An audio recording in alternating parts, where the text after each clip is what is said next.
নমস্কার বন্ধুরা, এটা আমার একটা ছোট্ট বাগান। আমার শখের বাগান বলতে পারেন, কিন্তু এটা খুব ছোট্ট। আমার ঘরের পিছন দিকে সামান্য একটুখানি জায়গা, যেটা জল পাস হওয়ার জন্য রাখা আছে। সেইখানে আমার পছন্দের কিছু গাছ ঠাকুরকে সেবা দেওয়ার জন্য লাগানো হয়েছে। তাতেই অনেক ফুল ফুটেছে, সাদা টগর ফুল গাছ ভরে ভরে হয়েছে। আমি সেটাই আজকে তুলছি।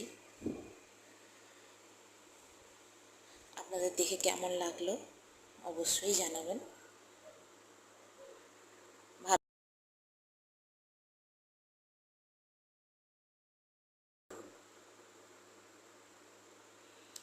ভালো লাগলে একটা লাইক করবেন, আমার পাশে থাকবেন।